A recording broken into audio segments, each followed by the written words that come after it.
Nocautecast 46, mais uma edição quentinha aqui do nosso podcast sobre MMA feita por fãs de MMA. Sou o Davi Carvalho e hoje o programa vai estar bem completão. A gente tá quase casa cheia aqui. Tá casa cheia asterisco porque a gente tem mais uma apresentação também de um novo membro aqui do Nocautecast. Vou começar primeiro com o pessoal já das antigas. Em primeiro lugar, diretamente de Brasília, Mestre Orsano tá aqui hoje e aqui em off ele já deixou a gente já preparado que hoje ele tá virado no Jiraya, mestre. Boa noite. Boa noite, rapaziada. Boa noite a toda a bancada do Nocautecast. Boa noite especial aí a nossa amiga Fran. Segunda vez, estamos aí. Sempre excelente participação. Boa. Hoje é o seguinte, infelizmente, rapaz, eu caí pela segunda vez hoje pra gente comentar, né? Tem tudo para ser uma das piores lutas da história do UFC, né? Então hoje nós vamos falar um pouquinho sobre isso aí e desmontando sempre a pachecada. Pachecada, vocês sabem que eu sou o terror de vocês, né? Sou o opressor de vocês. Então vocês vão comer magro sempre na minha mão. E tenho dito. Boa. E com a gente também tá aqui o cowboy do Nocautecast, Gabriel Satter. Fala, Gabriel. Beleza, meu amigo? Olá, meus amigos. Saudade de vocês, me desculpem, né, pela ausência nos 2 últimos programas, mas vocês sabem que vocês moram no meu coração e a vontade de falar MMA é maior do que tudo. E com a gente, Gabriel, também tá aqui o galã de Mariana, André G. E aí, André, beleza? Fala, rapaziada, tudo certo? Muito bom estar aqui com vocês novamente, falando MMA, evento legal que teve no final de semana passado e agora a gente vai ter ainda um mais bacana aí. Novamente, né, Demian Maia de volta para a nossa alegria, a alegria do Mestre Orsano, vamos falar um pouquinho disso. Boa, e o nosso programa hoje também é especial porque a gente tem um novo membro aqui do Nocautecast que vai ajudar a gente, já vai trazer, pelo menos ela tá trazendo aí uma qualidade técnica, porque já é uma jornalista de formação.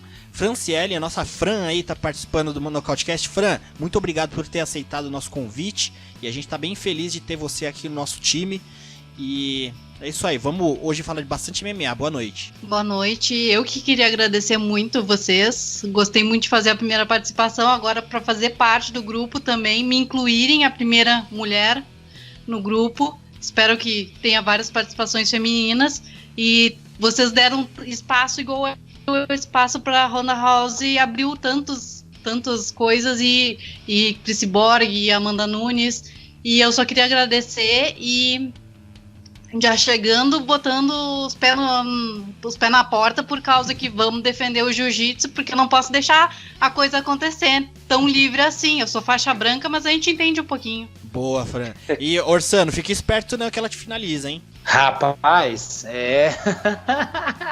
eu arrumei pra cabeça aqui, hein, minha amiga. É igual o Valide fala, mestre, é tempo ruim o tempo todo aqui. Não vem querer abrir as asinhas. A resenha vai ser boa a partir de agora. Boa. Rapaz. Boa, e antes da gente falar desse UFC que passou, rapaziada, a gente pode comentar também de algumas coisinhas que rolaram no final de semana, que teve bastante coisa também sobre MMA rolando, que um dos destaques que eu achei bem bacana, além do fato do UFC não ter sido no sábado, então rolaram vários eventos regionais aqui, locais aqui no Brasil, né? Teve o próprio Jungle Fight, né? Eu comentei do Valide, teve o Jungle Fight, teve o Shotô também, que teve a transmissão no combate, e teve também o Future FC, né? O Future FC eu tava acompanhando algumas coisas, teve uma produção muito bacana, um evento bem legal, muita gente lá acompanhando o evento, e um dos destaques que eu vi nesse evento foi o Jonas Biliarino, que hoje, agora, antes ele era o Jonas Speed, né? Agora ele é o Jonas Shiva Biliarino. Teve um retorno muito, muito bacana aí com nocaute. Ele estava 3 anos parado. E também um destaque que eu vi... Ô André G, eu vou comentar isso com você, porque a gente já falou um pouco desse tipo de luta aqui que rolou o Barek Knuckle, aquele evento de boxe sem luvas no final de semana. André G, vou te falar que eu fiquei com uma sensação, parecia que eu comi no Habib's, cara. Sabe quando você come no Habib's, depois você se arrepende, que sobe aquela azia das esfias? Eu acho que o Brack Knuckle parece muito Habib's. Eu acabo vendo alguma coisa e depois me arrependo. Porque teve a luta do Napão e do Pezão. A gente que não curte muito a ideia desse evento, uma coisa meio... parece que a gente tem uma impressão um pouco de andar pra trás, né? Tirar a proteção que tem o MMA, que depois de ter conquistado tanto. Mas vou te falar que o Brack Knuckle vai fazer muito disso, né, André? Ele vai casar algumas lutas que a gente no final vai querer pelo menos saber o que aconteceu. E você chegou a ver esse resultado do Napão e do Pezão? Cara, realmente, né? Uma coisa que o Bare Knuckle faz que realmente que coloca o nome deles lá em cima é chamar esses atletas que já são conhecidos de outros eventos, né? UFC, Bellator, eventos em geral, e colocar ali como card principal. Poxa, eles já conseguiram até um boxeador para fazer parte do evento, né? Não um ex-boxeador qualquer, um ex-campeão mundial, né?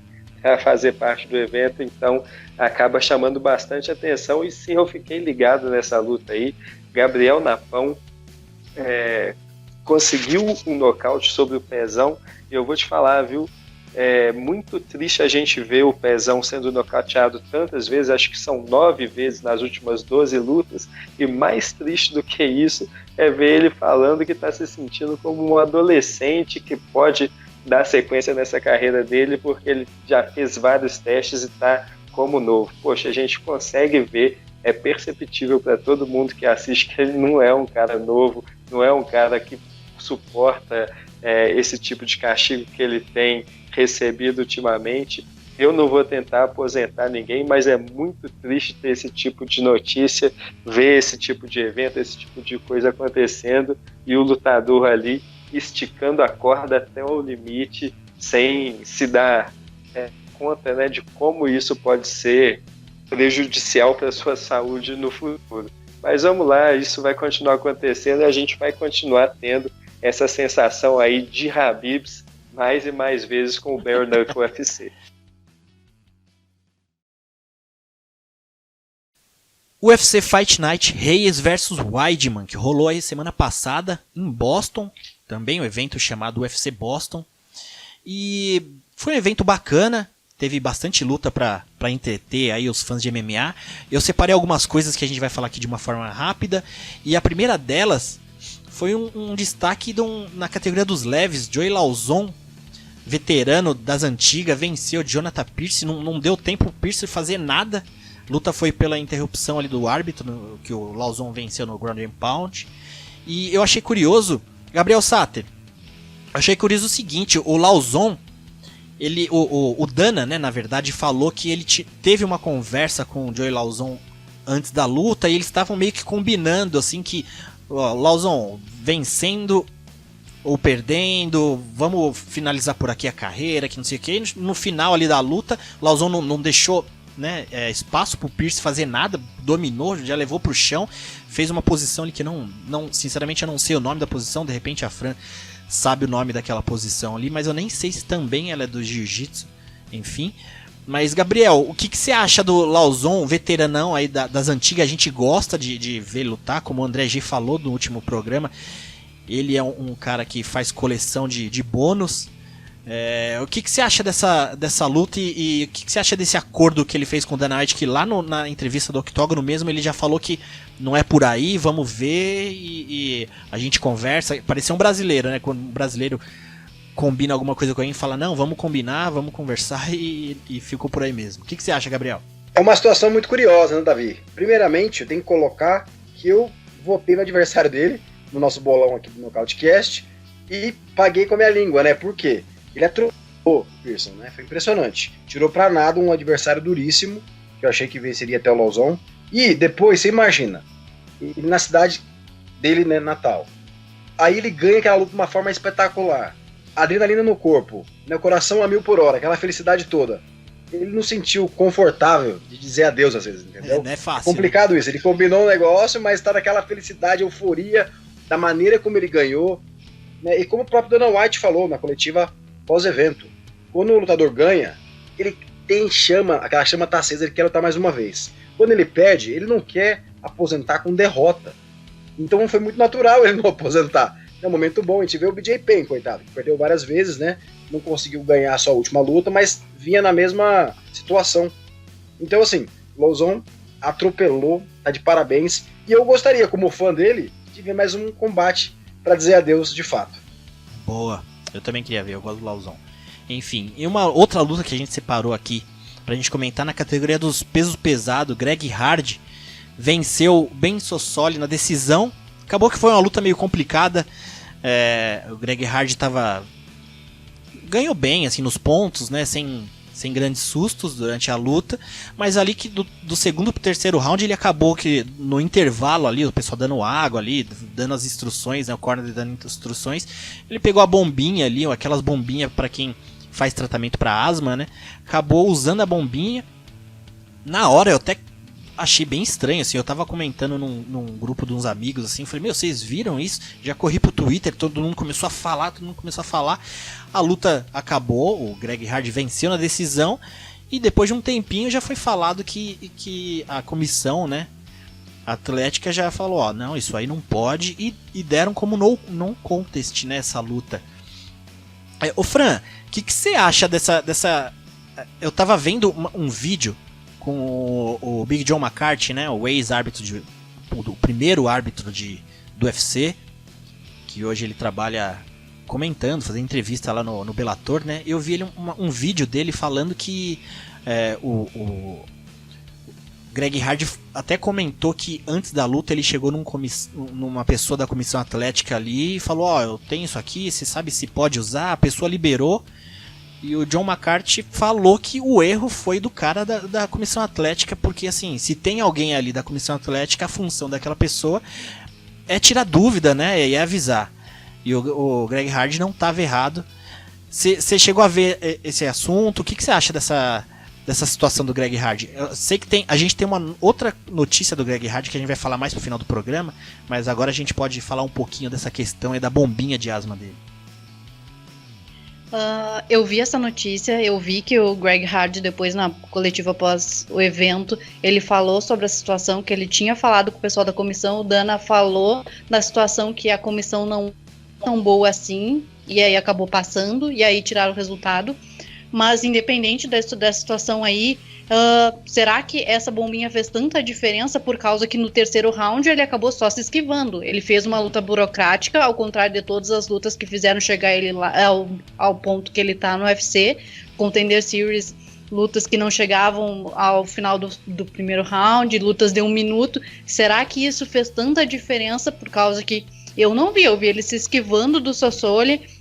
No terceiro round acabou não acontecendo, mesmo ele estando com dificuldade de falar um round e outro, ele deu 2 bombeadas com aquele nadador ali, e pra mim eu acredito que não fez tanta diferença pra ele, mas quem sabe o que vai acontecer com ele é o UFC. Mas eu queria fazer um breve comentário, que o Sossoli me lembrou o Roy Nelson, pelo estilo do moicano e tudo mais. A barrigona e o mullet, né, o combo. É, isso aí.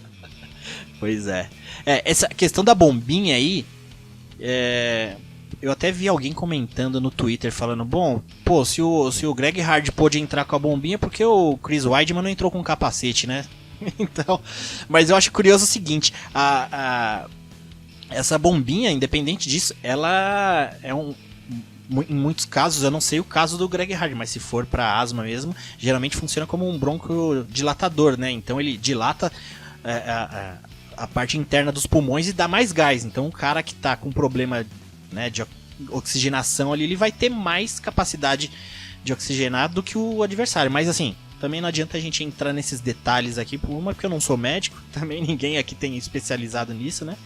Mas a comissão falou que não pode usar uma bombinha no intervalo, né? Praticamente no meio da luta. Mas eu até concordo um pouco com o Big John, assim, que se realmente o Greg Hardy perguntou para uma pessoa da comissão atlética e o cara liberou, foi cagada da comissão atlética. Gabriel, complicada a situação. Sim, não deveria ser prejudicado. Sim, então. Gabriel, o que você acha dessa situação? Olha, eu nunca vi na história do UFC alguém usar alguma coisa no momento que senta no banquinho. né, entre um round e outro. Eu só vi tomar água, tomar Gatorade, até achei curioso o Dana White falar Gatorade, sendo que o Body Armor é o patrocinador oficial do UFC. É, né? Não é? Foi curioso até. Eu falei, pô, falou de uma outra marca ali, eu teria ficado chateado se fosse minha marca. Mas a questão é a seguinte: estamos falando de do Hard aí, e ele acabou de pegar uma luta depois de toda essa controvérsia toda. O UFC não lembrou do Francis Ngannou, né? Poderia ter assumido o lugar do Greg Hard aí, e casaram o Greg Hard contra o Volkov, no lugar do Cigano, tá? Né, machucado com uma infecção bacteriana na perna. Sim. Tá horrível a perna do Cigano, coitado. E, enfim, caiu da luta. O UFC teve que arrumar um substituto pra essa luta e arrumou o Greg Hard, gente. Depois eu preciso perguntar isso por Sano. Por que não jogaram o Ngannou com o Volkov?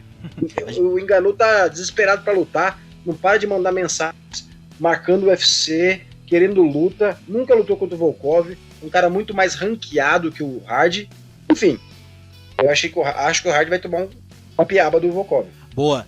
Depois nas notícias, no finalzinho, a gente dá uma comentada dessa luta também. Você falou esse negócio, Gabriel, que nunca viu alguém entrar com bombinha. Eu lembrei do caso do Márcio Lioto, aquele lutador que foi do UFC também.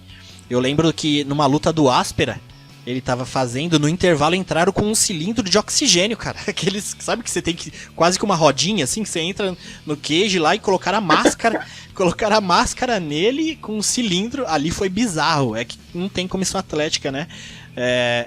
Olhando por um evento de menor expressão, assim, no caso. Então liberaram, mas ali do Márcio Lioto não entraram só com a bombinha, não. Quase entraram com a ambulância lá e colocaram oxigênio nele. Mas enfim. Se liberarem o galão de oxigênio pra todo mundo, entendeu? Vai virar Já pensou? Uma regra. Isso aí. Pois é. E seguindo aqui, rapaziada, pela categoria dos penas, rolou a luta Yair Rodrigues, que venceu Jeremy Stephens na decisão. Até que enfim essa luta saiu onde teve aquela situação que no UFC México, que o Yair Rodrigues acabou colocando o dedo no olho do Stephens e deu aquele problema aí. Enfim, a gente comentou no programa passado. Mas é uma luta bem bacana. Eu acho que foi a luta da noite, se não me engano. E uma coisa que me chamou a atenção, mestre Ursano, é o seguinte: o Yair Rodrigues, ele é um cara, como a gente já falou aqui várias vezes, ele tem uma qualidade técnica muito boa, né? Ele estava acertando bons golpes no Stephens, teve aqueles chutes que minaram o Stephens, teve até um momento ele quase foi um TKO, mas o Stephens conseguiu segurar ali a responsa e conseguiu voltar para a luta. Mas o Yair Rodrigues deu um depoimento, mestre, na entrevista pós-luta, que ele falou: eu preciso continuar trabalhando no wrestling. E de fato, né, pareceu que a um momento da luta ali, o Stephens virou uma chavinha, ele percebeu que ele tinha essa arma do wrestling, foi onde a luta começou a dar uma virada, só que não a tempo de mudar o resultado. Você gostou da luta, Messi? O que você achou? O que você acha do Yair Rodrigues nessa categoria dos penas? Você acha que essa questão do wrestling, que ele foi quedado de uma forma até relativamente fácil pelo Stephens, e o Stephens não é um cara tão técnico na questão de quedas, né? O que você acha, mestre? Então, eu assisti a luta, achei a luta muito interessante. Teve alguns momentos tensos durante a luta, que eles se estranharam entre um round e outro lá, né? Fazendo gesto obsceno, um pro outro, enfim. Teve uma animosidade deles, né? Entre eles lá no hotel. Parece que o Yair foi no hotel do Stephens lá acusar ele de que o dedo no olho não foi para todas essas coisas, enfim, aquilo que a gente já conhece, né? Uhum. Eu acredito que se o Rodrigues melhorar um pouquinho a sua defesa de quedas, ele é um lutador interessante para figurar aí entre os futuros, os próximos que vão disputar o cinturão. Então, é um lutador interessante, gosto do estilo dele, ele muito agressivo, não tem medo, cai para dentro, né? Não tem medo de trocar porrada, não tem medo de ir pro chão, é muito arisco no chão, né? Então, acredito que ele tem tudo para disputar o cinturão em pouco tempo.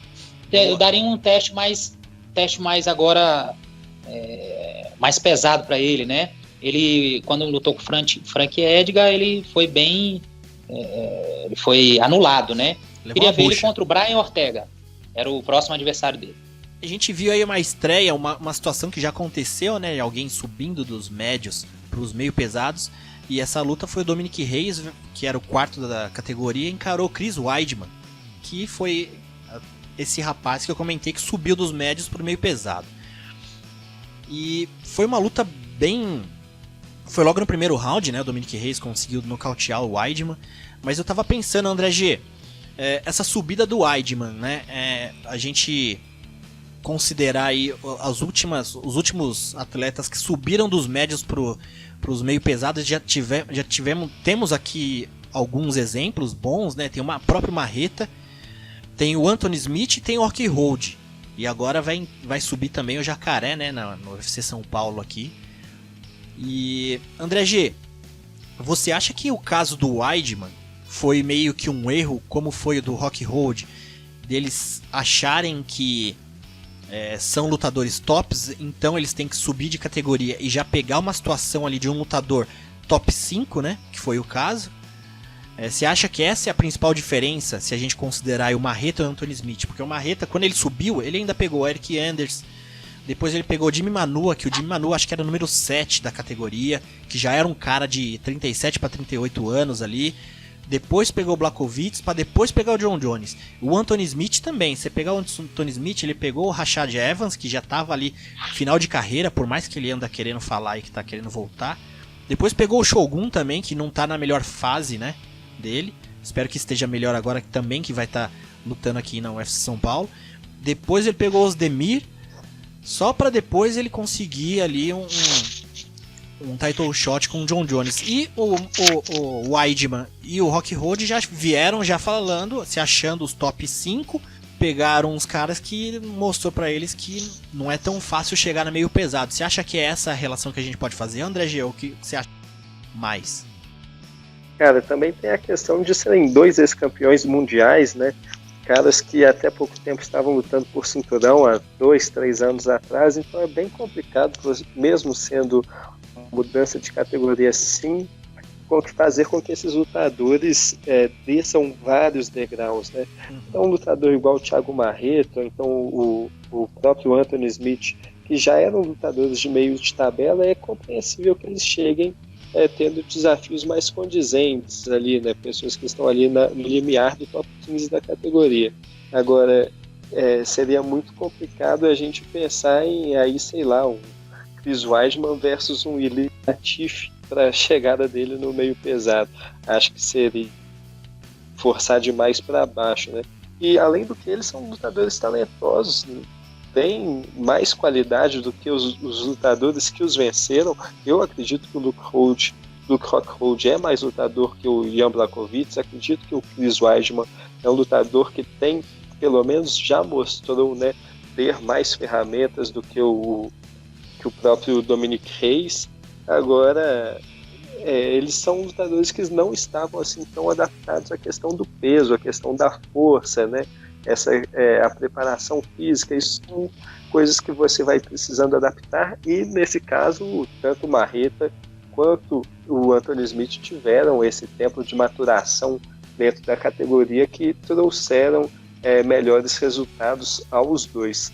Então acho que essa é uma questão sim que pode ser levada em conta, esse tempo de maturação, mas quando você tem o status do Weidman e do Rockhold, é muito difícil você pedir uma luta tão atrás assim na categoria, um atraso tão grande de tempo, até porque eles já pensam mesmo em uma luta e cinturão, então fica uma situação complicada para ele, para os campeões dele resolverem, né? Uma logística bem difícil essa mudança de categoria, e eu acredito que é uma mudança que a gente vai ver também sendo bem difícil aí.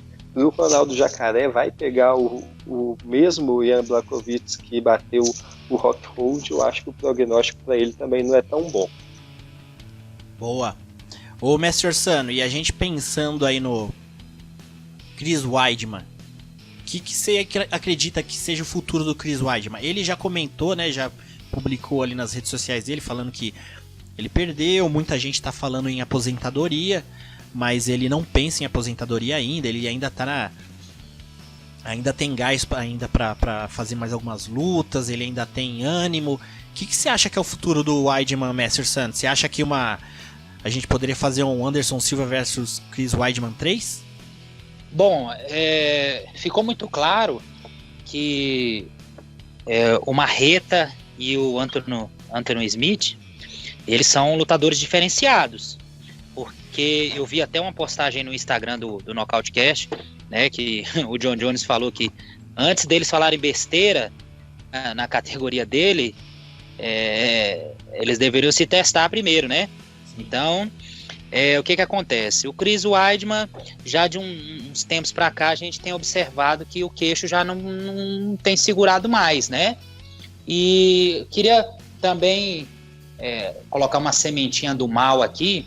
Será que isso tem a ver com a era pós-usada? Alguns lutadores, me parece que o seu queixo já não tem sido um queixozinho de manteiga, né? Então, Você acha que é o eu caso vi do uma análise Weidman? muito... Oi? Você acha que é o caso do Weidman? É o caso do Weidman, do Rockhold, né? E o queixo ficou queixo nível overbomba, né? Depois da usada ficou esse mesmo queixo aí. Então, será que tem alguma coincidência? Não sei. Mas vamos lá. Eu vi uma análise do Vitor Miranda, que ele fez dessa luta Muito boa, né? do Dominic Reis. Foi excelente. O que ele colocou ali foi o seguinte, que a diferença física e a diferença de peso, quando você tem dois lutadores da mesma... Inclusive, ele colocou até... fez um breve resumo da história do Royce, né? Com o jiu-jitsu. Então, ele quis fazer essa análise aí, porque foi exatamente isso que aconteceu na luta do Reis com o Weidman, né? O Weidman achou os tempos certinho da queda, conseguiu entrar no double ali, e ele não quedou pela questão da pujança, né? A diferença física do Reis, né? Então, ficou claro que não dá para ir para essa categoria, não. Não dá para o Weidman ficar nessa categoria. A aposentadoria também acho muito precipitado, porque isso acontece muito aqui no Brasil. Aqui no Brasil, a gente consegue colocar um lutador o melhor pound for pound, daqui a pouco ele perde uma, esse aí agora deveria estar lutando no Brasil, no Jungle, né? Então, também não acredito que o Weidman ainda figure entre o top 6, top 7 dos médios. Nessa categoria ele não vai arrumar nada, não. O Weidman tá com 5 derrotas, né? Só venceu pro Kelvin Gastelum, mas enfim, vamos Exato. ver. E agora a gente falando... Fala, mestre. Ele tava tomando um atraso, né? Você falou do Gastelum e tava tomando um atraso. Ali foi outro caso de que a pujança física se sobressaiu, porque ele conseguiu quedar o Gastelum por conta disso, porque é mais alto e mais forte, né? Boa, mestre. E a gente falando então do Dominic Reis, que venceu. Gabriel Sater, o Dominic Reis, você acha que o próximo passo dele de fato é disputa de cinturão com o Joe Jones? Davi, tudo depende da luta do Corey Anderson contra o próprio Johnny Walker, né? Não que o Johnny Walker vai furar essa fila. Eu acho que o brasileiro ainda tem que fazer mais uma luta para disputar esse cinturão no futuro. Mas o que acontece? Se o Blachowicz também vence o Jacaré, fica numa sequência interessante, embora ele tenha perdido recentemente pro Marreta, né? Ganhou do Luke Rockhold de uma forma espetacular. Então, pensando dessa maneira, sim, seria ele, né? Mas o Corey Anderson vem de 4 vitórias consecutivas também. Só que o Dominic Reis tem 6. Então, nessa matemática, né, bem exata, ele é o próximo da fila. Se o UFC quiser analisar outras questões, aí tudo bem. Mas eu votaria para ser ele, porque ele tem uma pujança física, como vocês falaram, muito grande, né? Ele é muito alto, vai dar trabalho pro campeão. A gente viu que o John Jones, quando pega atletas mais altos, como a primeira luta com o Gustafsson, contra o Marreta, contra o próprio Vince Sampru, ele teve dificuldades, entendeu? Lidar com um cara grande. Então, assim, eu acredito que o Dominic Reis tem a chance, sim. Bater o John Jones é muito complicado, né? Porque, tecnicamente, parece que ninguém quiser levar uma luta de 5 rounds por ponto vai conseguir sobressair o campeão. Eu sempre achei que tinha que ser um cara que tivesse uma pegada que pudesse nocautear ele. O Marreta, se tido aquela lesão, teria tido essa chance, teria armas perfeitas nesse estilo, né? De luta para nocautear o John Jones. E naquele dia foi uma margem muito pequena e o Marreta lutou com os joelhos machucados. Então, assim, os 2 joelhos machucados, né? De passagem. Eu acho que o Dominic Reyes pode fazer frente, é a luta a ser feita, e eu não entendi o porquê até hoje que o John Jones não aceitou lutar no UFC Nova York, não sei se foi grana, entendeu? E agora tá até correndo um papo, na verdade, desculpa, só comentando, fiquei a conversa aqui. Ele foi oferecido a luta contra o Jan Blachowicz no UFC Nova York, e ele não aceitou, entendeu? E agora ele tá com um papo, o John Jones, que de repente ele vai, eu vi rumores, né, que ele talvez vai esperar a luta do Miocic com o Daniel Cormier para ver o que vai acontecer, quer dizer, não tá muito interessado em lutar com o Dominic Reyes, que merece sua chance. Maravilha. Cara, só fazendo um adendo nessa daí, você falou sobre um lutador com pujança física, um lutador com poder de nocaute para poder pegar o John Jones, e o rumor mais forte no momento é justamente contra o Anthony Rumble Johnson, que deve fazer sua volta aí ao UFC no começo de 2019. O John Jones realmente não parece estar tão interessado em lutar ainda no ano de 2000 e... Poxa, confundi os anos, hein? O John Jones não parece estar mais interessado em lutar nesse ano, 2019, deve esperar até o 2020 para fazer a sua volta aos octógonos. Parece que o Rumble Johnson é o cara para fazer essa próxima disputa. Então, nesse caso, abre espaço aí para mais uma luta do Dominic Reyes, igual você falou, né? Fica aí, então, um trio bacana aí para fazer umas lutas, que seria o Dominic Reyes, o vencedor do Corey Anderson com o brasileiro, poxa, agora até me esqueci o nome dele. Johnny Walker. O Johnny Walker e o Jan Blachowicz, né? 4 nomes aí que podem fazer uma eliminatória entre eles para pegar o John Jones depois dessa possível luta contra o Anthony Rumble Johnson. Eu acho que seria o ideal realmente fazer esse mini GP aí dentro dos meio pesados, porque uma luta a mais, um camping a mais para todos esses lutadores seria muito bom para chegarem mais preparados contra o campeão. E quanto mais velho o John Jones ficar também, melhor, que dá tempo deles pegarem ele numa fase pior da carreira e vencerem ele para lá.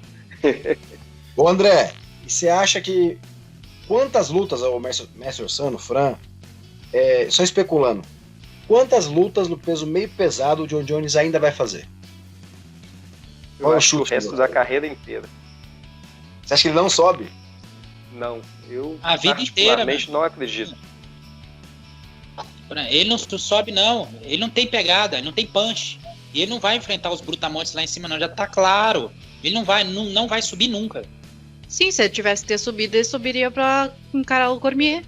Exato. Ele ainda, inclusive, falou que não daria essa vantagem física, porque tecnicamente o Cormier é o que mais chegou perto, que ele falou. Ele deu uma entrevista e disse isso. Foi mesmo.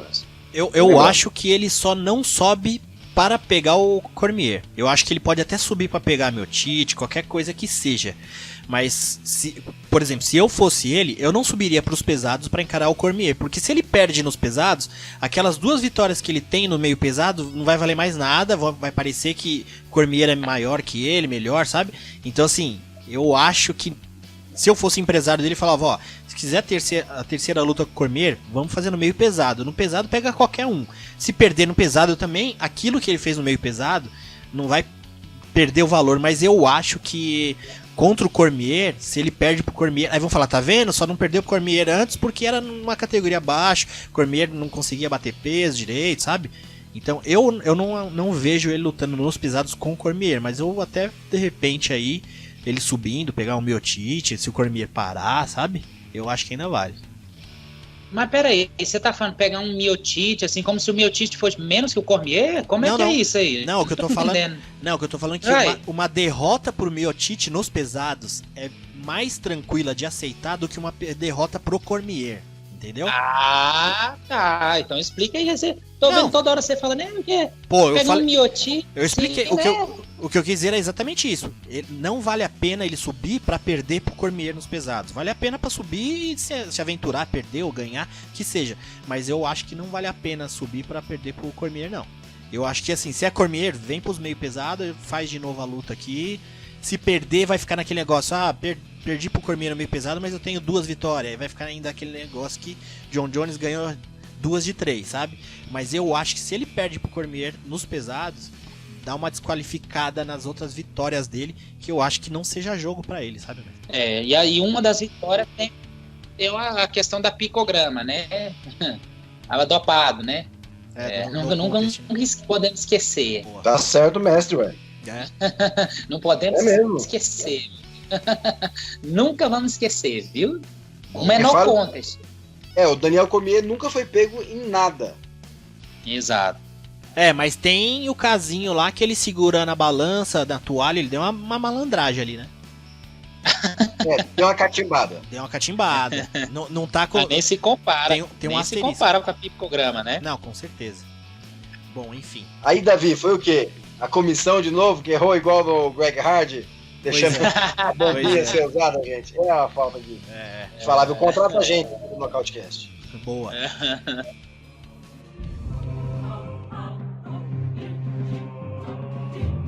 UFC Fight Night Maia vs Askren vai rolar aí sabadão, dia 26, mais conhecido como UFC Singapura. A gente tinha um convidado aqui para participar, que a gente convidou o Gilbert Burns, o Durinho, pra gente falar um pouquinho dessa luta aí de Maia vs Askren, mas ele falou que ele chegou na Singapura hoje, chegou agora há pouco, a gente tava até mandando mensagem para ele aqui, e ele vai fazer parte do camp do Michael Johnson, aí vamos ver se ele consegue chegar a tempo aí, mas eu sei que tá corrido pros caras lá, então a gente não vai ficar enchendo o saco dele lá. Vamos ver se a gente traz o Durinho pra semana que vem pra gente já falar do acontecido desse evento. Mas vamos seguir então, de baixo pra cima do evento eu separei algumas lutinhas pra gente comentar, rapaziada. Uma delas que eu quero só citar na categoria peso pesado, que tem o brasileiro, né, Rafael Bebezão, lá da Evolução Thai, que ele estreou com derrota aqui no UFC, né, em agosto, e agora ele vai encarar o Jeff Hughes.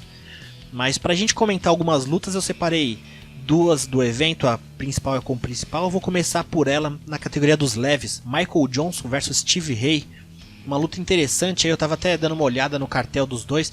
Michael Johnson, que ele já vem de uma sequência de derrota ali, depois ele encarou o André Fili, venceu aquela luta com o Lobov, e tá vindo de derrota do Josh Emmett, e eu tava pensando, porque eu tava vendo primeiro o cartel do Steve Ray, né, eu tava vendo que ele é meio inconstante, ele vence duas, perde duas, depois vence mais uma, depois perde, fiquei pensando, será que é um cara meio que pra dar uma animada no Michael Johnson, né, pra ele voltar pras vitórias, mas os dois são meio com um cartel meio parecido.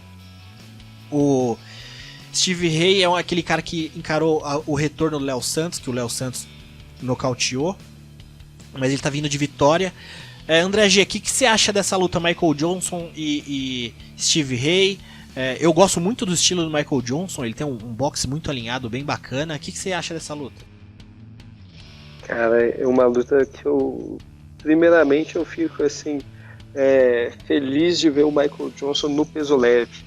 Ele, quando ele fez aquela tentativa ali no peso pena, eu não achava que ele estava muito saudável, não parecia que ele estava ganhando nada naquela categoria, tanto é que ele teve derrotas aí para Darren Elkins e Josh Emmett, né?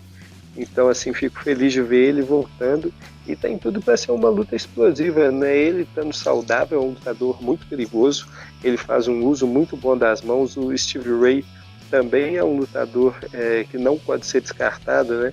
Cara que já conseguiu aí boas vitórias ali atrás, Joe Lauzon, Ross Pearson, então é um lutador que pode sim trazer dificuldades para um veterano do esporte como é o Michael Johnson, e tem tudo para ser uma luta bem animada, daquelas que levam bônus no final da noite e entregam momentos sensacionais e quem sabe até um nocaute aí. Eu estou animado para essa luta e já vou deixar ela marcada aqui no meu calendário. Davi, rapidinho, só para falar sobre Michael Johnson. Opa. Toda vez que a gente fala de Michael Johnson, e todas as vezes que o nome dele é citado e agora ele está retornando para os leves, nós não podemos esquecer de uma cena histórica, quando ele estava sendo surrado pelo Khabib, né? E o olho de agonia. Tem um gif, eu nunca achei esse gif, mas tem um gif dele, assim, foi agonia de ver ele sendo surrado lá e desesperado ali, quando ele estava apanhando pro Khabib ali. Nunca, é uma cena que ela vai ficar eternizada. Mas acertou umas mãos ali, né, mestre? Acertou, Michael Johnson deu uma balançada, uma bambeada no Khabib, né? Boa. Então aqui pela categoria dos meio-médios, Demian Maia, 10º da categoria, vai encarar o Ben Askren, 11º. Se a gente pensar em ranking, aí faz muito sentido essa luta. Em momento também, né? O Ben Askren que entrou no UFC, fez a luta com o... Puta, esqueci o nome do capeta lá. Que o Robbie Lawler. Isso. Fez uma luta com o Robbie Lawler, venceu, mas depois pegou o Masvidal e foi aquele nocaute mais rápido do UFC. Tá vindo aí pra fazer uma luta que, assim... O interessante dessa luta é o momento que ela acontece, né? Porque eu acho que se não acontecesse agora, as chances dela não acontecer mais seriam bem grandes, porque a gente tá falando de... Eu acredito que seja o melhor jiu-jitsu aplicado ao MMA no UFC hoje, né? Por mais que tenham grandes nomes aí também, mas se a gente colocar no papel aí os números do que a técnica do Demian Maia conquistou no UFC, nenhum conseguiu ainda mais aplicando da forma que ele aplica, contra o Ben Askren, né, o wrestler que tem tanto gabarito no wrestling e já tem uma carreira também no MMA por também aplicar toda essa capacidade dele de wrestling. E é uma luta bem interessante. Mestre Orsano, eu sei que você não está muito empolgado. Mestre, eu fazendo aqui o advogado do diabo dentro do que eu imagino que você vai falar, eu tô bem empolgado para essa luta. Eu sei e concordo de certa forma com o que você vai falar, que a chance dessa luta pode se transformar, mas eu ainda tô na esperança de ser uma coisa que supra a minha dúvida de quem é o melhor grappler do UFC. O que você acha, mestre? Então, Davi, como eu falei já no início aí do cast, né, e a gente vem falando dessa luta anteriormente já, tem tudo para ser a pior luta da história do UFC. Nós vamos ver dois lutadores que não sabem dar um jab, né? São lutadores que são horrorosos na trocação. É um show de horrores você ver Demian Maia e Ben Askren trocando. É uma coisa, assim, chega a doer nos olhos. É ridículo um negócio desse. Bom, agora, se essa luta partir para o grappling, eu acredito que pode ter algo interessante, né? A gente viu isso no Jake Shields e o próprio Demian Maia, né? O Shields mostrou como é que se faz um jogo de contra, não sei se a palavra seria essa, contra grappler, né? Ou out grappler, algo nesse sentido. Antijogo. O Jake Shields deu... Oi? O antijogo, você diz? E o antídoto para o jogo amarrado do Demian, porque e discordo totalmente do que você falou aí, que é o melhor jiu-jitsu aplicado ao MMA. Não é o jiu-jitsu que mais trava os jogos do adversário. Demian não tem outro jogo a não ser progressão de posições e querer ir para as costas, e na maioria dos casos, quando os lutadores defendem isso, a luta fica horrorosa, tá? Então, e nem em números, Demian é o maior finalizador. Hoje nós temos o Charles Dobrox, né, que tem mais finalizações que o próprio Demian. Então, assim, não tem nada no jogo do Demian que a gente possa exaltar. Então, já quero deixar isso bem claro. E o Ben Askren também é um wrestler unidimensional, não sabe fazer nada além do que, né, ir para partir. Então, tem tudo para ser a pior luta da história do UFC. Só isso que eu tenho para dizer aí. Boa, mestre. Eu não tiro o seu argumento, também tem essa chance. Mas eu vou chamar um cara aqui para comentar comigo, que eu sei que ele sempre tem um lado positivo para enxergar da coisa. Gabriel, se a gente imaginar aí que a gente tem wrestling contra jiu-jitsu, né? Eu vou deixar a pergunta do jiu-jitsu para Fran, mas eu vou perguntar para você na questão do wrestling. O que você acha que pode ser uma arma que o Ben Askren pode levar que possa ter vantagem contra o jiu-jitsu do Demian? O que você acha que ele pode levar que complique pro Demian? Olha, ele tem um jogo de muita pressão, ele tem muitas ferramentas, um jogo imensamente complicado de wrestling. Lógico que o Demian é um especialista no jiu-jitsu, no chão, todo mundo já sabe disso. Mas o que eu acho complicado é que, muitas vezes, os wrestlers têm a capacidade de anular o jiu-jitsu. Eles fazem aquela posição onde o jiu-jiteiro, por baixo, fazendo guarda, parece que vai pegar a posição, quando tá quase pegando, parece que se ele consegue desvencilhar aquela posição e continua em cima, pontuando, socando de uma forma apenas para pontuar em muitos casos. Então, assim, eu sempre sinto que o wrestling, muitas vezes, na grande maioria das vezes, acaba sobressaindo no jiu-jitsu por causa disso.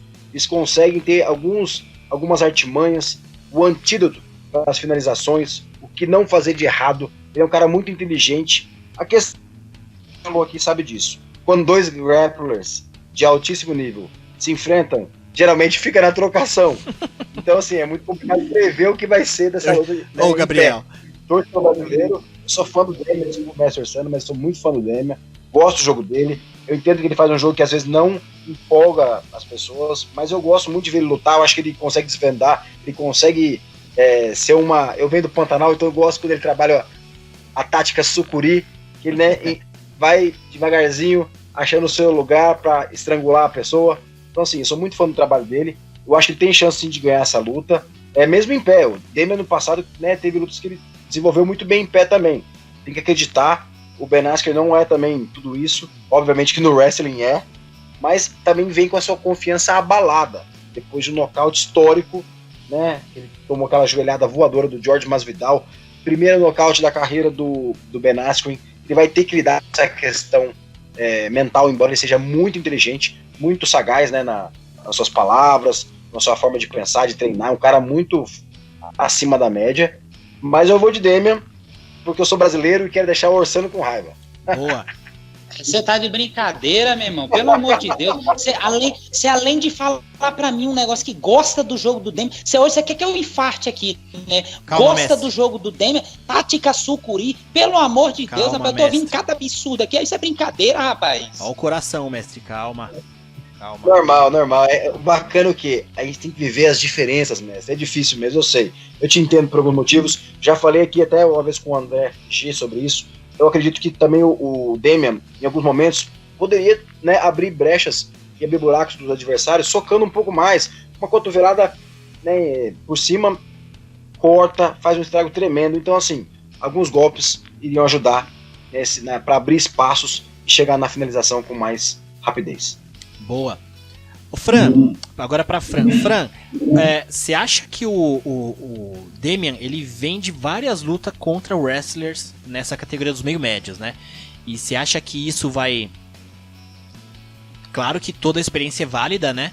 Mas até onde você acha que pode considerar essa experiência que ele teve, considerando que o Ben Askren, eu imagino que tenha um wrestling superior aos os outros lutadores que o Demian pegou, pelo menos no wrestling, né? Não tô falando no MMA completo. E o que você acha, Fran, que são as principais armas que o jiu-jitsu tem contra um wrestler? Você que pratica jiu-jitsu, como que você vê essa questão mais pro lado do Demian? Joelhada voadora. Ai, desculpa, brincadeira. Mas o seguinte, eu acho que a queda, com certeza, pra mim, no caso, é muito melhor do wrestling. Mas jogo de chão, não acredito que seja tão eficiente quanto o jiu-jitsu. O Demian dá aula de jiu-jitsu dentro. O mestre Orsano acaba comentando dessa parte de ser uma luta mais chata, mas é uma luta mais burocrática para quem gosta de chão. A trocação acaba sendo uma coisa que chama mais público e tudo mais, mas as pessoas já sabem, vai ter Ben Askren e Demian Maia para saber quem é o melhor, qual é o melhor, é o wrestling ou é o jiu-jitsu. Mas eu acredito que o Demian Maia possa ganhar o Ben Askren por causa que é a primeira luta que ele teve, a primeira derrota que ele teve foi a última. Chegar nesse psicológico também vai ajudar ele. Então eu acredito que o Demian Maia, com provavelmente mais 2 ou 3 lutas no UFC, ele vai fazer de tudo para poder ganhar do Ben Askren. André G, eu sei que a gente não é especialista nessa área de pontuação de wrestling / jiu-jitsu, né? Mas vamos imaginar que a luta seja toda transcorrida no chão, né? E pela qualidade técnica dos dois, eu imagino que vai ser uma coisa bem truncada e tem grandes chances de ir pros pontos, né? Por mais que sejam 5 rounds ali. Eu até vi um vídeo do Chael Sonnen falando, né, um pouco sobre isso, que o Demian, o Royce, na época, quando ele veio com o negócio do jiu-jitsu, ele tinha muita vantagem por causa do kimono, né? Só que o Damian, ele vai fazer uma luta de 5 rounds, pode ser que do meio da luta pro final já o suor já atrapalhe e a gente tem grandes chances da luta ser pros pontos. E como que você acha que a gente conseguiria não pontuar, porque a gente não é árbitro lateral, né? A gente não tem essa experiência. Mas o que você acha que pode acontecer nessa situação de ir pros pontos? Você acha que o wrestling tem mais capacidade de pontuar do que o jiu-jitsu? Como que você acha, André G? Eu acho que vai ser uma luta de certo modo até um pouco bem previsível. O Ben Askren, ele tem o modo de jogo dele, ele não deve mudar mesmo depois dessa derrota para o Jorge Masvidal, que é o seguinte: desde o primeiro minuto ele chega e busca a queda. Nesse sentido, tem 2 caminhos que a luta pode tomar: ele conseguir a queda e trabalhar por cima do Demian Maia, ou o Demian Maia ficar preso na grade, enquanto isso o Ben Askren fica trabalhando ali no clinch na grade. Independente de qual desses 2 caminhos a luta tomar, o Ben Askren vai estar tendo controle posicional, ele vai estar sempre sendo a pessoa que vai estar pressionando, vai estar colocando o peso por cima e travando o jogo do Demian Maia. Eu imagino que ele deve levar todos os rounds com essa vantagem.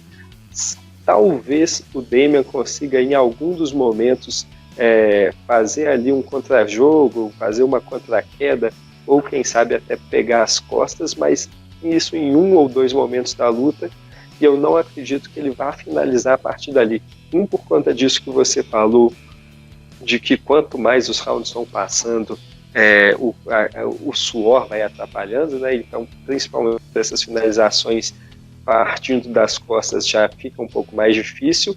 E outra, que o Demian Maia não é um lutador que bate muito, então ele não abre esses espaços para finalização. Então ele é um lutador que fica nas costas e acaba pontuando enquanto ele está ali e não consegue a finalização. Acredito que ele vai conseguir ter essa posição de vantagem 1 ou 2 vezes na luta, mas no geral o Ben Askren vai ficar na frente, vai ficar pressionando, vai trabalhar a meia guarda, vai trabalhar na grade e vai levar essa luta aí com uma boa vantagem na pontuação final. Ô Gabriel, se a gente considerar aí que é uma luta entre o 10º e o 11º, você acha que numa vitória dos 2 é uma luta que faz sentido para chegar onde? No meio do top 10 ali e depois ir pro title shot? O que você acha que essa luta vale? Não só... Eu tava até pensando, a gente vai ter aquela luta do Masvidal versus Nate Diaz, que vai valer o cinturão do baddest motherfucker, né? Tipo, o cara mais durão do UFC, vamos dizer assim. Você acha que essa aí teria que ter um cinturão também do melhor grappler do UFC? Mas, voltando ao que eu perguntei, aonde você acha que essa luta vai chegar pro vencedor? Olha, Davi, não vai alçar voos, né, longos. Vai ficar realmente no top 10 ali, todo lugar. Não vai, acho que vai ser bom. Até porque a categoria meio médio tá muito complicada, né? Você pode analisar que tem vários contenders ali que podem vir a seguir disputar um título, né? Tanto quando houve aquele rolo todo da negociação entre o Usman e o próprio Colby Covington,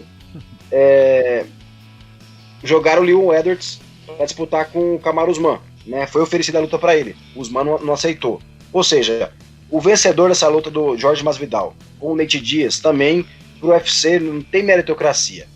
Ele pode muito bem furar uma fila e ser, depois que o Usman lutar com o Colby, ser a próxima luta. Então a categoria tá bem emboladinha, tem muita gente lutando, eles precisam ganhar essa luta, ganhar mais algumas para realmente sonhar em ter um title shot.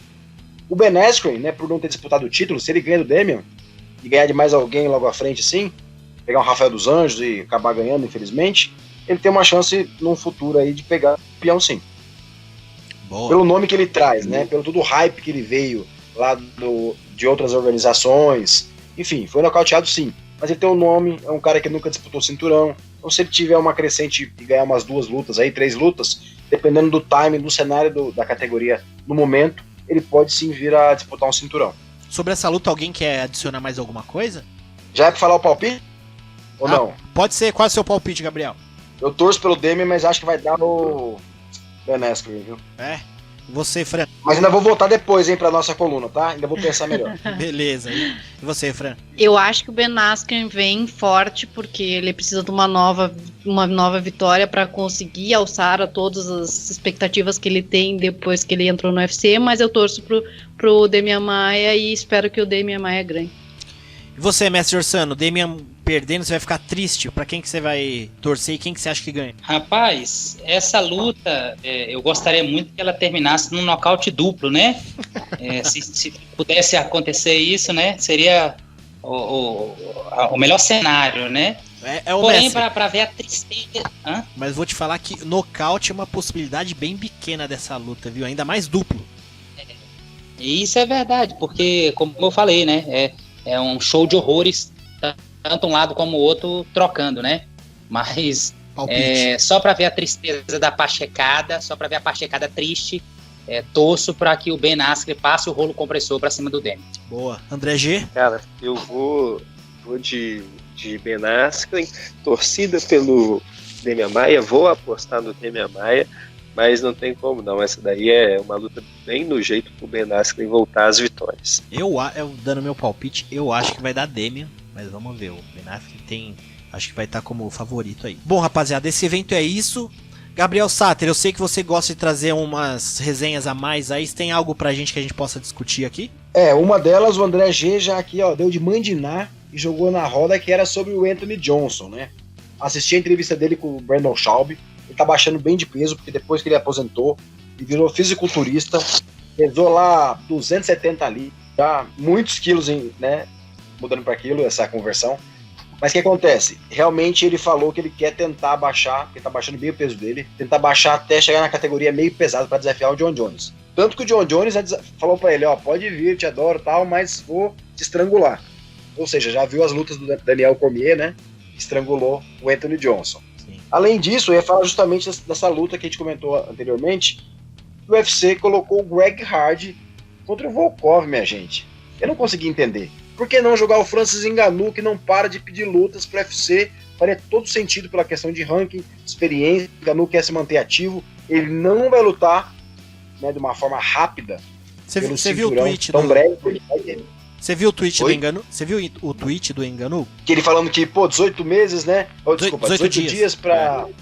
eu vi. Então, quer dizer, ele parecia, né, a fim de lutar, correto? Mas ele não afirmou, né? Ele colocou 18 dias pra Rússia e colocou até um emoji ali meio de dúvida, né? Será que não foi, de repente ofereceram pra ele não quis? Por sei lá, 120 quilos, esses caras em off pesam muito mais do que isso, né?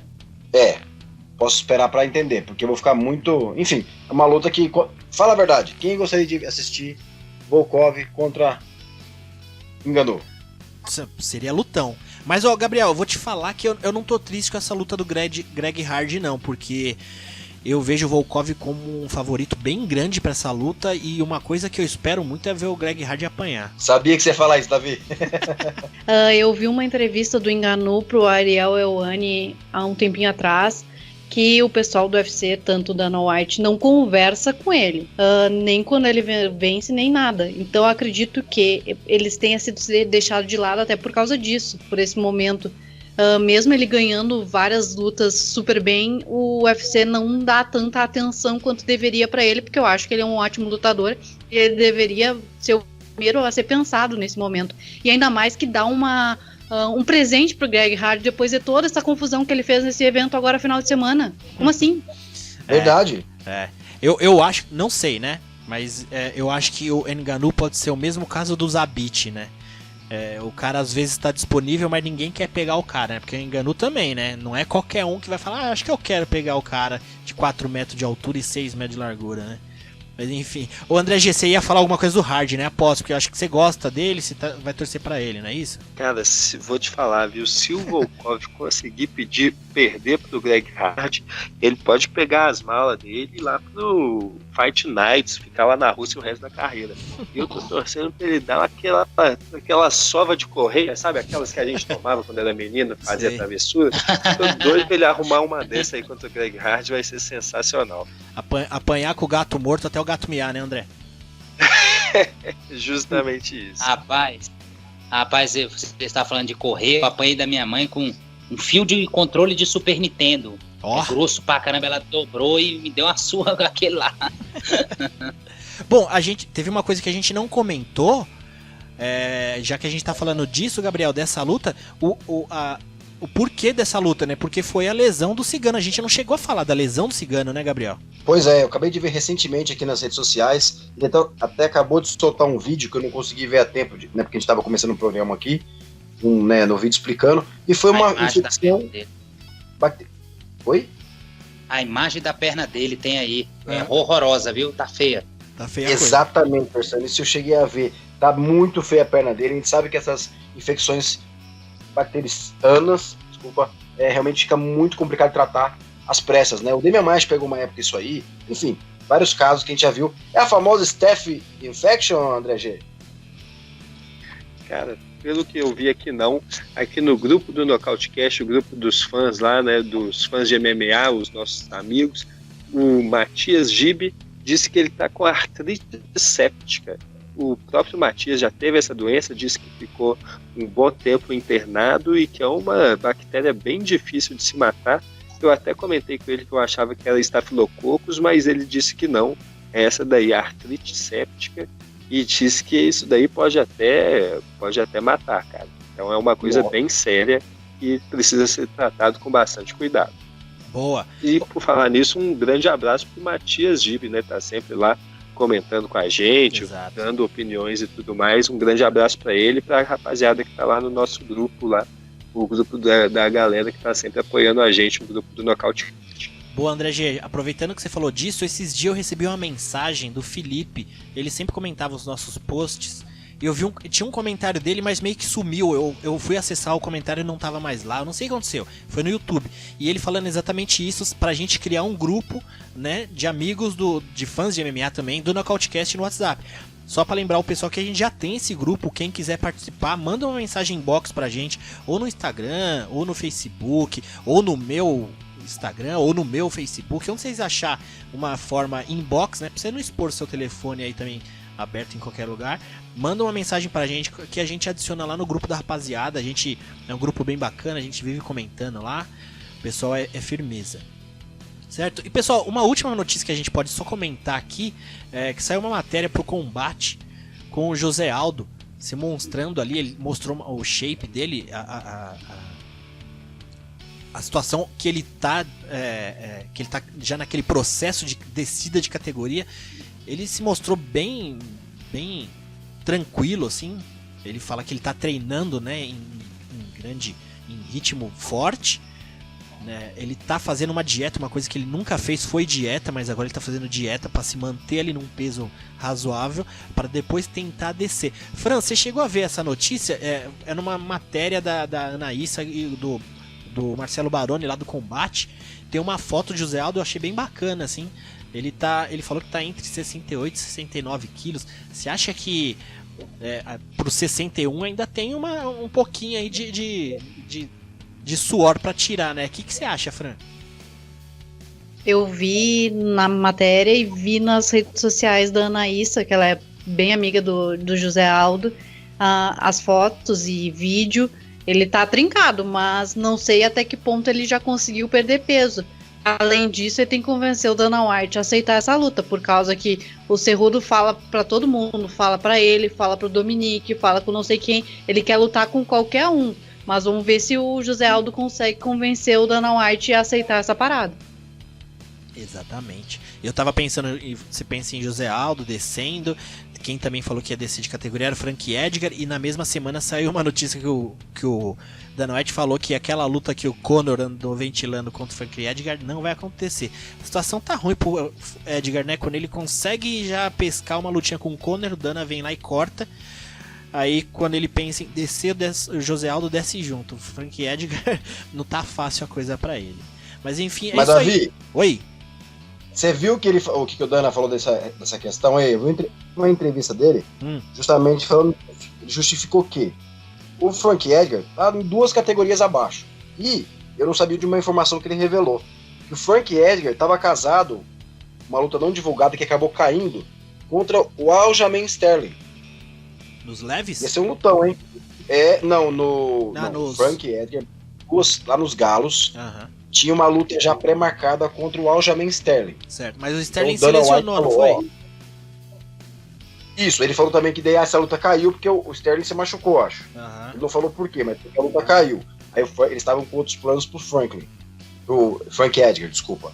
E aí ele justificou também que o Conor tem vários adversários na categoria peso leve, tem que esperar também o que vai acontecer da luta entre Jorge Masvidal e Nate Diaz, quer dizer, o careca não é besta, minha gente. Tá vendo ali se quem perder dessa luta do Best Motherfucker, né? Cinturão do dia 2 de novembro aí, pode muito bem casar com o Conor, até ele esperar depois que o Tony Ferguson lutar com o Khabib, se o Khabib der essa chance pro Conor de novo, que tá parecendo que vai ser assim.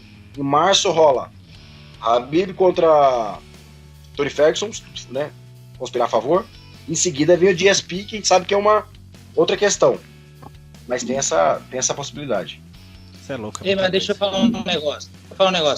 Você continua insistindo com esse negócio de Khabib, ô Gabriel? Pelo amor de Deus, cara. É Khabib, rapaz. Desculpa, Orçano, saiu sem querer, cara. Não foi Pelo pensando. amor de Deus, rapaz. Poxa vida. Tá bom, Khabib, desculpa, mestre. Ah, Como eu disse, desculpando desde o início. É o Khabib. É isso aí, rapaziada. Tô vendo os gringos lá falando, né? Desculpa. É isso aí, rapaziada. Acho que a gente passou um panorama bacana aí dos eventos. Então, Posso falar mais uma notícia? Claro, Fran. Por favor. Jogando pra vocês, né? Se vocês viram, quando o McGregor foi escalado para uma coletiva de imprensa de um site de apostas, que ele é como se fosse a pessoa escolhida para ser o porta-voz, lá na Rússia. Vai dar confusão, sim ou com certeza? Se os pais... Eu até vi mesmo, ele colocou uma foto tirando o passaporte pra lá. Eu achei que era alguma coisa do negócio dele de uísque, porque ele falou que estava levando o Proper 12 pra Rússia. Eu achei que era isso. Mas eu acho que de apostas esportivas. Eu acho que é um pouco dos dois, viu? Porque o uísque dele também acabou de chegar na Rússia, né? Tá começando a comercialização lá, né? Então ele deve aproveitar. Já divulga a aposta e, além de tudo, ainda divulga uma segunda luta aí com o Khabib. Vai lá na casa dele e joga ovo na janela. Quem sabe ele não consegue assim. Conor de bobo só tem a cara. Qualquer passo dele é pra ir em direção ao dinheiro, né? Ele não faz nada à toa. Se não for causar, eu nem vou. Exatamente. Inclusive, uma outra notícia dele, só que uma notícia bem ruim, é que ele foi novamente acusado aí de assédio, né? Acho que é a segunda acusação dele, e tá novamente sendo acusado aí por algumas moças de assédio sexual. Por isso que o Dana White... Por isso que o Dana White falou que ele não é mais o queridinho, mano. Agora o queridinho é o Khabib Habib. O Dana White agora, o Conor manda mensagem no WhatsApp e o Dana White só deixa aquelas listrinhas azul ali só pra irritar o Conor. Ele deve ficar puto, falando, pô, você viu minha mensagem e não responde? O Dana é ligeiro. O que você ia falar, mestre? Na verdade, assim, eu nunca fui fã, né, esses lutadores marginais, né? Os caras que metida marginal, bad boy, isso aí pra mim tudo tem que apanhar. Agora, o Conor depois, ele ficou pior ainda depois que ele agrediu um senhor, né? Um senhor de idade dentro de um bar lá, né? Só porque o senhor não quis provar do uísque dele. Aquilo foi de uma mau caratismo assim, fora de série. Não sei se vocês lembram. Absurdo. Sim. Isso aí foi a coisa mais, assim, Sim, eu acho que depois de bater em mulher, bater em idoso, cara, é uma coisa assim... É o combo, né, mestre? É a coisa mais... Fechou o combo. O cúmulo do absurdo, cara. Boa. Tá sendo processado, viu, Sano? Tá sendo processado pelo Coroa lá? Tá. Isso aí virou um processo, tá correndo assim na justiça. Ótimo. Espero que seja condenado, entendeu? Ô, Davi, oi. Uma informação aqui que eu não falei, na hora que a Fran tava comentando da Lacey Barber, né, da questão da Paige VanZant, foi que ela foi no Ariel Helwani, né, a Macy, e ela comentou que se a Paige VanZant não quiser acertar a luta, ela vai desafiar a Antonina Shevchenko. Não sei se a Fran falou disso também, me perdoa. Não. Naquela hora ali. Não, então levantou essa lebre aí, que até o Ben Askren, que tá treinando ela, né, tem ajudado ela também nessa questão mental, né, na questão também profissional do que pedir, sabe, pro UFC, pedir lutas. Então ele, além de treinador de wrestling dela, ela que se mudou para Rufus, né, Academy, ela também tem esse personal coaching do Ben Askren. Mestre Orsano, então, aproveitando, já quero agradecer a participação. Hoje quase casa cheia, faltou o picareta do Léo Paz, mas estamos aí, né? Um abraço, meu amigo. Um grande abraço para todos aí, viu? Da bancada. E é sempre um prazer estar com vocês aí junto. Boa, mestre. O mestre já finalizou agora mais calmo, porque tem alguém do jiu-jitsu ali para fazer o contraponto, né, mestre? É verdade. Agora tem que... Imagina se o Durinha tivesse no online para fazer a entrevista. Boa. E Gabriel Sater, muito obrigado, meu amigo. Mais uma participação aí, show. É isso aí, semana que vem tamo junto. Obrigado, meus amigos. Semana que vem vamos falar o quê? Do evento do dia 2 de novembro. Não vejo a hora. Um abração para todos e até a próxima. Boa. E Fran, mais uma vez, obrigado a participação e por fazer parte aqui com esse bando de louco aqui. Agora você também é mais uma que juntou com a gente para falar groselha aqui. E agradecer em nome de todos aí. Seja bem-vindo. Eu que agradeço a recepção de vocês, que me receberam tão bem tanto no primeiro quanto agora. Tanto que a gente não vê quanto tempo já passou da gravação. Mas eu queria pedir pra galera que tá acompanhando já a MMA que não é só agora o podcast, tem que acompanhar as redes sociais no Couchcast, porque estão sempre abastecendo com as notícias da última hora. Boa, Fran, isso mesmo. E André G, deixei você de uma forma estratégica aqui no camp. Aproveitar então, eu quero agradecer você primeiro para depois você finalizar. Então, muito obrigado, meu amigo, por mais uma. Poxa, eu que agradeço aí todo mundo. Mais um episódio aí, a gente falando desse esporte que a gente tanto gosta, né? Muito bom hoje, casa cheia, estreia da Fran, estreia sim, né? Estreia como membra, como eu posso dizer, com agora membra fixa do Nocautecast, ela já tinha estreado antes, então muito bom tá aí todo mundo junto, só falta agora aquele pilantra do Léo Paz poder voltar aí pra gente fazer um Nocautecast especial, todo mundo na casa, né? Mas aí agradecido e uma boa noite a todos.